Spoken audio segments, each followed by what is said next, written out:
sido esse mesmo, né?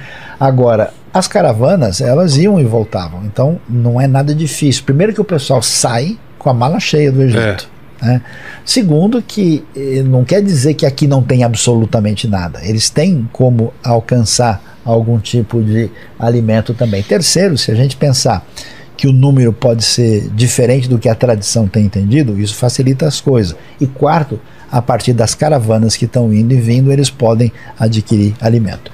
Nada facilita as coisas. Aí é engraçado, né? Voltando a dizer, não é uma refutação. O número que é a tradição, mas a tradição é bíblica. Quem fala de 600 mil soldados é a Bíblia.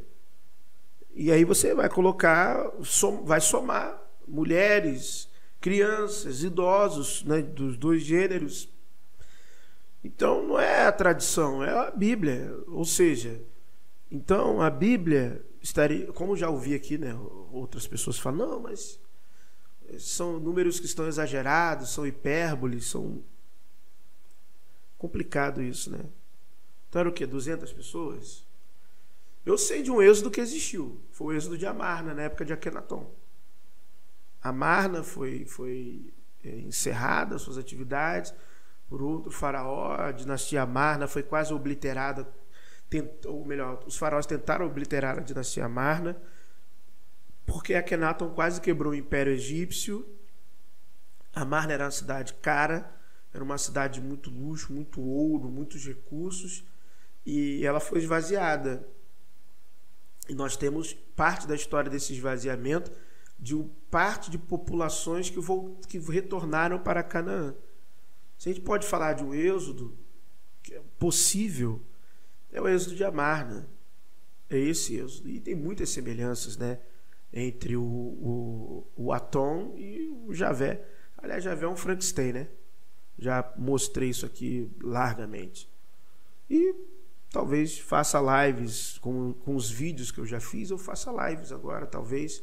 Se vocês quiserem que eu faça uma reciclagem, né, para quem está chegando agora no canal, os milhares, centenas, né, então mais de 1000 vídeos, eu posso fazer lives com os estudos, né, para vocês aqui, como uma forma de revisão, reciclagem, por aí vai.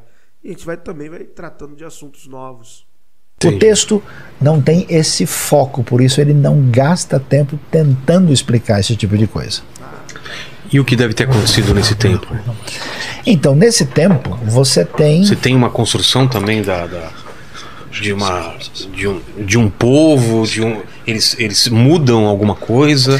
Não, o povo vai prosseguir no seu caminho ali, vai passar por esses momentos de tentação, né? Mas os 10 mandamentos é bem depois. Não, os 10 mandamentos 49 dias depois da saída do Egito, os 10 mandamentos logo depois, tá. E o Matan Torá, sim. Tá. Que é a festa de Shavuot. Êxodo de 19 a 24 é exatamente esse momento, porque você tem uma presença libertadora do Egito, tá, orientadora, né, e uma presença exigente da parte de Deus.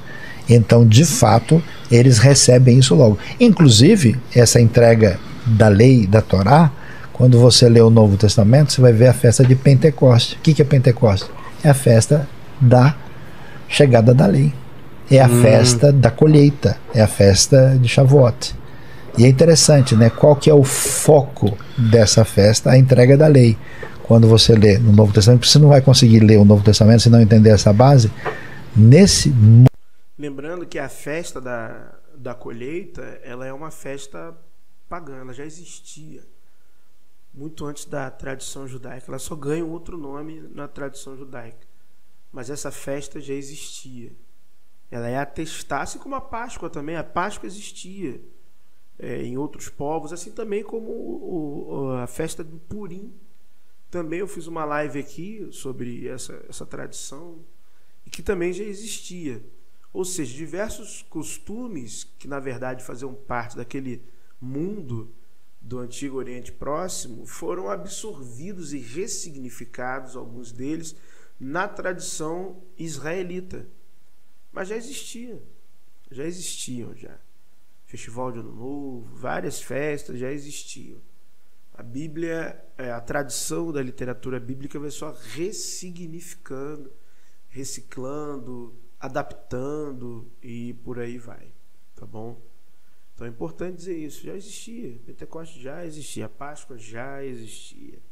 O próprio Luiz Zaião, num outro corte que eu estava assistindo, ele vai falar sobre isso, que já existia. Ele mesmo vai dizer.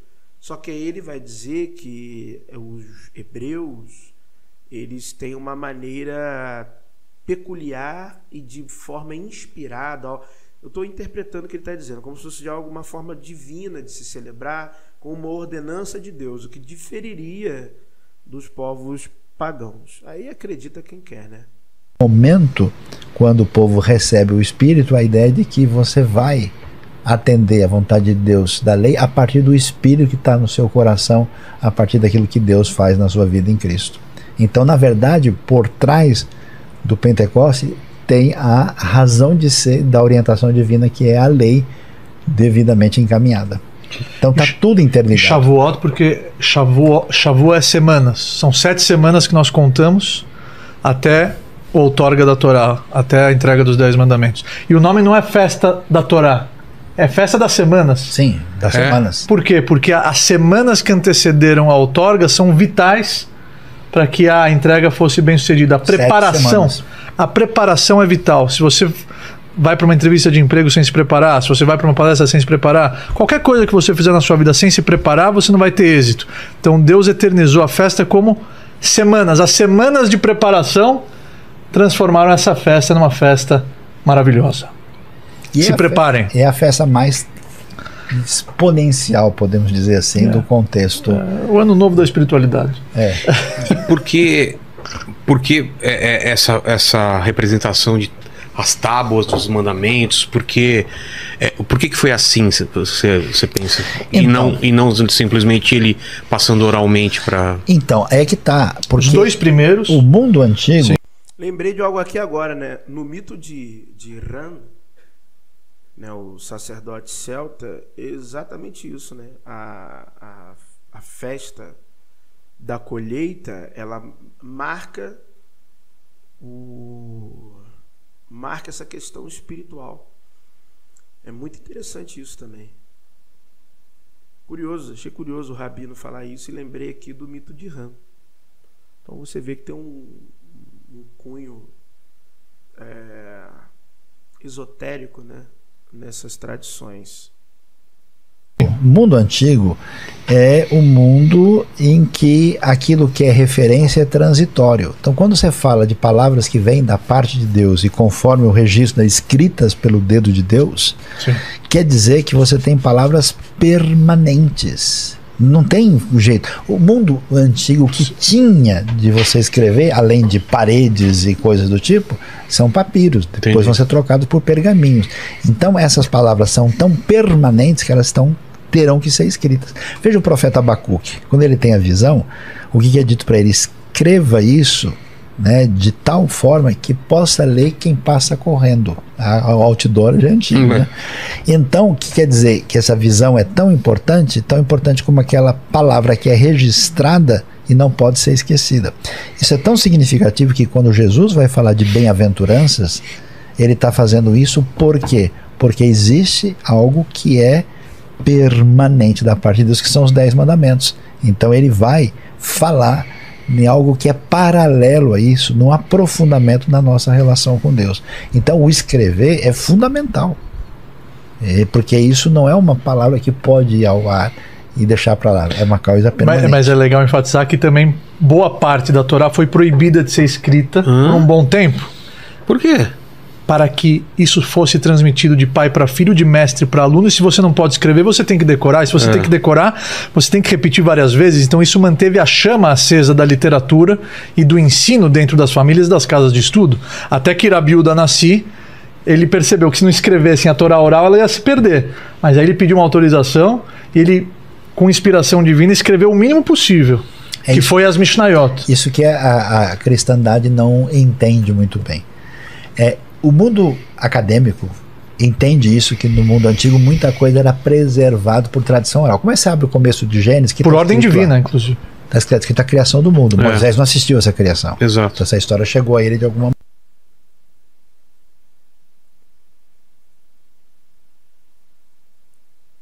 Brabo, hein?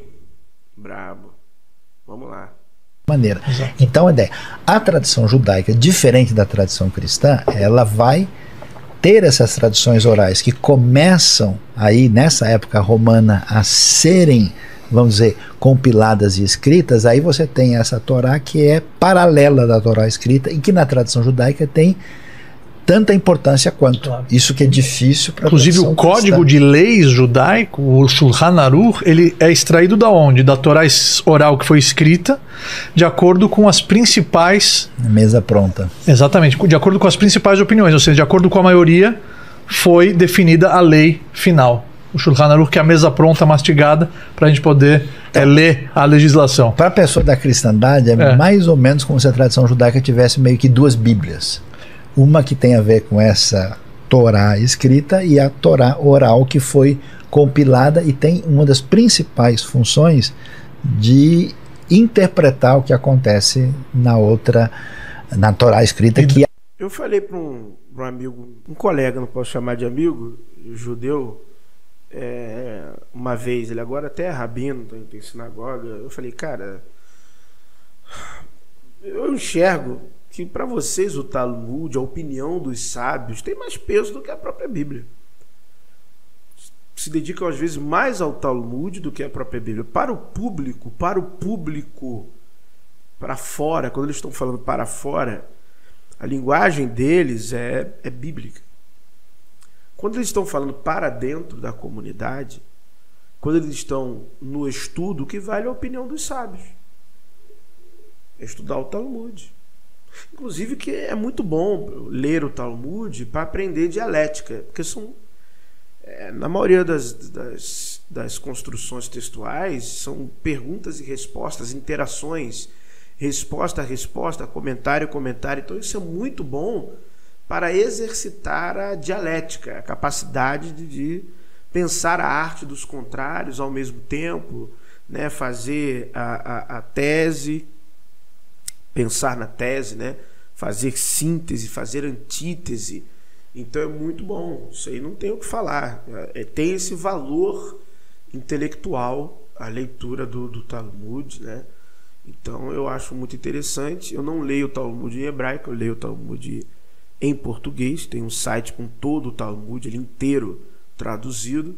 Então é muito bacana, é interessante. Então, claro, se você quiser se interessar mais das questões técnicas ou da espiritualidade judaica, é interessante que você leia em hebraico. Mas apenas pelo exercício da leitura, de você entender ali alguns contextos, dá para ler em português tranquilamente e você pegar ali a dinâmica do processo, desses diálogos contínuos. A tradição cristã tem a sua disposição. Dá o significado. Entendi. É isso aí, pessoal. Olha aí, ó. Reagimos a mais um vídeo aí do podcast Inteligência Limitada, podcast do Vilela. Assistimos esse corte falando acerca do Êxodo.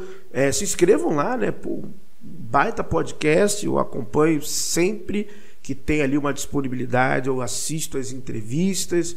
Vai lá no canal de cortes também, se inscreva lá, com certeza você vai encontrar muito material útil para você. Se inscreva aqui também no canal Verdades Ocultas da Bíblia, lembrando que isso não foi uma refutação nem ao reverendo, ao pastor, nem ao rabino.